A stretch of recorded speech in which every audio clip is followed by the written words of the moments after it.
our friendly neighborhood Spider-Man is currently locked in battle with the gigantic robotic threat called the Tri-Sentinel. But this is no ordinary wall crawler we're watching right now, as we find out soon enough about the true identity of this superhero. It turns out that during Taskmaster and Black Ant's attempted attack on Dr. Kurt Connor's class yesterday, Peter accidentally nudged the lever on the genome accelerator inside the classroom right before Taskmaster threw him into the lab table. This in turn activated the machine, which then caused Peter Parker's body to split it into two, with his other half becoming the Spider-Man who's currently fighting the Tri-Sentinel. In fact, we find out that Pete met with his other half right after class that day. You're me. Well, I guess technically sure, but come on, I'm the more famous one. At that time, Pete did all the tests and conclusively confirmed that this isn't just an impersonator. Wow, it really is. Me. You. Yeah. This is one wacky misadventure, huh? You said it. Peter even tried talking over things with this new Spider-Man, mainly about how they'll handle splitting their obligations. But the new wall crawler simply brushed Peter off before swinging away to do, well, some Spider-Man stuff. Still, Peter realized in the intervening days that there are some benefits to losing his spider powers. For one, he can now settle down with MJ without having to worry if he's putting her in danger, or having her worry about him all the time while he does some superhero work. For another, Pete is pretty happy about the prospect of going back to school and finally, legitly finishing grad school this time. Then, there's also the fact that maybe this time, he won't have to jump from one job to another, for always ditching work to put on the Spider-Man costume. In the present, Pete bowls, as he thinks about all these great possibilities that could happen now that he isn't Spider-Man anymore. Suddenly, he gets a message from Dr. Connors asking him to meet at ESU. So, he goes there after his date with MJ. In the meantime, the new Spider-Man continues to battle the Tri-Sentinel, as buildings crash and crumble all over Lower Manhattan. Peter eventually gets to Dr. Connor's lab. He thinks that this is about the accelerated program for gifted students, but Kurt actually asked him to come over so that Pete can check the genome accelerator with his old mentor. And it's at this point that Peter finds out that all those possibilities he thought of might just be a pipe dream, because Dr. Connors explains that the genome accelerator's ability to split beings into two halves has some really weird and potentially dangerous side effects. Using Horatio, his test subject mouse, the doctor explains what really happens when the genome accelerator divides its targets in two. As you can see, Horatio II is a pro at navigating the maze, but Horatio I seems to have no aptitude for it whatsoever, like his skills have packed up and moved elsewhere. Peter realizes at this moment that this same thing has happened to him and his other superheroic half. In fact, Pete notices that his IQ got hacked the moment Connors asks him to hand him an androgyge, something that Pete used to know but has now completely forgotten. So, what's next then? Well, obviously we'll have plenty to study with Horatio here, but sadly this will put a hold on any possibility for human testing. It's simply too dangerous. The doctor explains that maybe it's not just the aptitude that gets affected when the genome accelerator splits its target. Maybe even their emotional states and moral beliefs could be affected, too. Imagine, for instance, a trained soldier divorced from their conscience or training to protect civilians, or a world-class surgeon who suddenly had no commitment to his oath to do no harm, and at this very second, Pete realizes that maybe there's just something off about his other half, as this new Spider-Man drives a hole through the Tri-Sentinel's skull. Somewhere else, the cybernetic C-list supervillain named Mendel Stromm rages after finding out that Spider-Man has taken control of the Tri-Sentinel after he defeated it on the streets of Lower Manhattan. You see, Stromm believes that the Tri-Sentinel should belong to him. He's lived his life in the shadow of other villains much popular than him, and seeing Spidey drive the gigantic robot around makes Stromm mad about how he never, ever gets his time in the limelight. While this is happening, though, another throwaway Marvel villain named Looter has decided to barge into a public art auction to steal some paintings. But his plans are immediately thwarted when Spider-Man arrives with his retooled Tri-Sentinel. However, Peter reveals that this new Spider-Man doesn't really save the city and its people. It's more like he's just out there doing whatever the hell he wants. And as proof of that, we see Spidey and his giant robot wrecking all the paintings at the auction when he tries stopping Looter. Then, there was that other time when Spidey literally wrecked the Museum of Natural History during his fight with Stegron. Or, how about that time the wall crawler destroyed the city's power grid when he banged with Hydro Man? And, according to Pete, seeing all of this on TV just makes him feel powerless. At that moment, Peter hangs out at his Aunt May's loft, as he remembers the past few days when he tried doing the right thing, but always ended up making a mess of it. Meanwhile, we find out that Spider-Man is living the life of a celebrity, as he meets pro athletes, goes on TV shows, and even starts signing endorsement deals. Aunt May tries to check up on Pete, and he reassures her that he's going to be all right.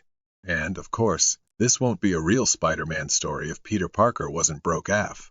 Because at this moment, Aunt May hands him some money he could use to pay his rent. Pete's already down in the dumps, but this new Spider-Man strikes his last nerve when Peter finds out that the guy started a taxi business using an app called Upper Hero. So, Pete decides to confront his other half again after his visit with Aunt May. Spider-Man tries to avoid him, but Pete is having none of it. So, he uses one of his old web shooters to latch on to his superpowered half, and they start swinging through the city. Eventually, the two land on a rooftop and get into an argument about how Spider-Man has lost all sense of responsibility because of the genome accelerator side effects. What happens when you have to suffer something bad because you need to do what's right? That's not my problem. Not my... You realize what you're saying. Remember the last time we sounded like that? It was the night Uncle Ben died. Sorry. Who? At that point, Spider-Man has lost all patience for Pete. So, he webs up his human half and swings away from the rooftop. Later that day, Peter goes to ESU to discover that both Horatio's, Connor's lab mice, have died. Pete asks him what happened, and what he finds out shocks Peter to the core. Our little experiment turned out to have some decidedly fatal after effects. What happened? Hard to say, but it seems the longer the two doppelgangers were isolated, the worse their separation symptoms became. It started out benign enough, loss of learned skills, behavioral issues, then seemed to progress to more serious memory loss. Hearing what Dr. Connors just said makes Peter realize that's why his other half didn't recognize Uncle Ben's name earlier. And to make matters worse, Pete now knows that his continued separation from his other half would mean the death of both of them. Now, while all this is happening, Strom keeps on ranting about how crappy his supervillain career has been. That is until he starts hearing a voice coming from another room telling him that they can help. Strom follows the voice to its source and discovers that it belongs to the Master Mold, and it tells him that it's creating more Tri-Sentinels he can use to wreak havoc all around the city. At that same time, Peter Parker consults with MJ about what he should do with his other half. MJ makes him realize that Pete isn't cut out for civilian life. He's a hero through and through. So, she gives him her blessing to fix things and become whole again. But, in the present, we find that Peter Parker is lying on the ground, all bloodied up and beaten. We then get to see what happened up until this point, as a flashback reveals Peter on the subway. He tries to think of a way to get his hands on the genome accelerator, but he comes up short. Eventually, he considers calling up his ex Felicia Hardy, aka Black Cat, to help him steal the device.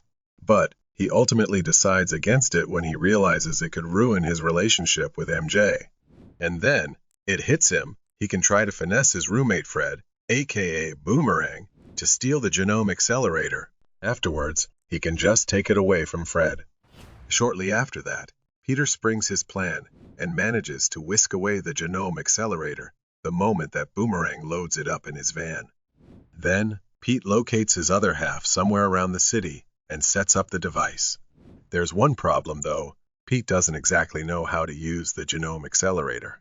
Still, he fakes it till he makes it and confronts his other half. He calls for Spidey's name, but the wall crawler is busy looking at something else above the skies. It turns out that Strom has unleashed an army of tree sentinels with the help of the Master Mold. Back inside his lair, Strom rejoices at the fact that this is finally the moment that he gets promoted to the Marvel supervillain big leagues. But He finds out right then and there that the master mold was working for someone else all along. At that same moment, he sees someone in the shadows before giant centipedes tear him apart.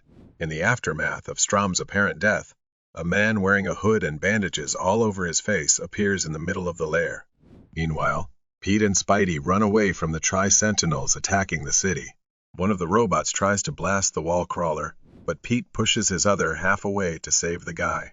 And this is where we find ourselves in the present. Pete's dying at this point, and all he can do is try to convince his other half to continue fighting the good fight instead of only looking out for himself. Pete, maybe this is what you needed to have happen, yeah? To finally understand that with great power there must also be great responsibility. Yeah, nah, it was worth a try. Peter might not have his spider powers right now, but he's still one crafty dude. So, he shoots the genome accelerator and yanks it to the ground. It explodes and does its thing, ultimately piecing Pete and Spidey back together again. After that, Pete, now whole and having regained his superpowers, uses the Tri-Sentinel his other half has been keeping as a pet to require the other Tri-Sentinel's network settings and take control of them, too. Spider-Man then locates the source of these robots and goes to Strom's old lair. There, he finds the dying cybernetic villain, who curiously repeats the words, "Guess my name." At that same moment, Spidey loses control of all the Tri-Sentinels as they repeat the same words, too. The robots try to dive bomb the liar and kill Peter, but the wall crawler escapes. Later that night, all Peter Parker can wonder is who's behind it all. He might have gained a renewed sense of purpose as the one and only Spider-Man, and he might be with the love of his life right now. But still, he can't shake off the feeling that someone is trying to mess with him, trying to warn him of a deadly game that he's about to play soon enough. We hope you like this video, guys. Got other Spider-Man stories you want us to cover? Sound off in the comments section below. And don't forget to like, share, and subscribe to our channel to be the first to see more amazing content like this. We'll catch you soon, only here at KRTV Marvel.